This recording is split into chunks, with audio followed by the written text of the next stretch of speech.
marka fiirisid Soomaaliya kaliya ma ahan caalamka dhan wuu ka jiraa caafimaadka dhaqameedka iyo caafimaadka caadiga ah waxay u kala saaraan western medicine iyo traditional medicine Soomaaliya marka fiirisid waa sax taariikh muhiim ah ay ku leeyihiin awoowayaasheenii hore iyo dadkeenii hore kab Soomaaliga haddana laakiin marka dambeysay cilmiga horumar uu sameeyaa waagii hore waxa laga yaabaa inuu san jirin khiyaar kale ama option kale oo ah qofka in uu helo in bir la geliyo ama in kab kala loo sameeyo oo qalliin loo sameeyo laakiin hadda waxaa jiro teknolojiyadii sida ay horumartay ay caafimaadkan u horumaray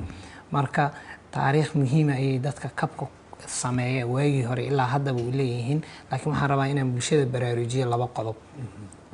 jabka marka uu yahay jab furan oo ay lafta banaanka u soo baxdo micnaheeda maqaarka lafta banaanka uga soo baxdo uu ka duwan yahay marka jabka uu xiran yahay haddii qofka intuu jabo laftiisiina banaanka ay u soo baxdo qofkaas wuxuu u baahan yahay in si degdeg ah isbitaalka loo geeyo si jabkaas loo dhayo laftaasna looga hortago inay infection qaado kullama qofkaas uu daaho oo ama dhaqameed ama waxyaabo kaleeto oo aanan daaweyn sax sida meeshii in la nadiifiyo absolutely waxyaabahaas kale hadaan qofka si degdeg ah loogu sameeyo wuxuu halis u jiraa in meeshii infection qaado infection lafta haday qaadana way ka duwan tahay infectionada meelaha kale oo waqti ay u baahan tahay in daawadii ay gaarto si fiican loo daaweeyo loo ciribtiro marka jabka laakiin haddii banaanka lafta aysan u soo bixin uu gudaha ku jiro ama isbitaalka tag ama dhaqameedka ka hormar waxaa loo sameeyaa maxaa la lahaa jeesto ama waxyaabo kaleeto oo laftii dhaqdhaqaaqa looga ilaalinayo oo jabkii hoos ama gees looga ilaalinayo si aysan u dhaqdhaqaaqin dadkeena dhaqameedka cilmigii way yaqaanaan laakiin xoogaa waxay u baahan yihiin xoogaa yar in loogu daro maxaa yeelay dhibaatooyinka ugu badan ee qofka marka uusan qaab dhismeedkii jirka iyo dhibaatooyinka ka dhalan karta xubintan jeestada ama alwaaxa ama qoryaha marada lagu la xiriyo waxa ka imaan kara hadduusan qofka si sax ah u fahmin dhibaatooyin ayaa ka dhalan kara marka waxyaabaha khaladaadka ugu badan oo dhaca waxaa kamid ah qofkii waa la kabay laftii dhaqdhaqaadiskii iyo dhaqdhaqaaqii waa laga ilaaliyay laakiin nasiib daro xarkihii iyo alwaaxii iyo waxyaabihii lagu kabay ayaa lagu dhuujiyay taas marka waxaa ka imaan karta in dhiiggii meesha ka xirmo neervii dhaawac gaaro qofkii laga yaabo saacado kadib ama maalmo kadib meeshii inay madoobaato imagine marka gangrene wax lamid imaado xubintiina laga yaabo hadhowday in la jaro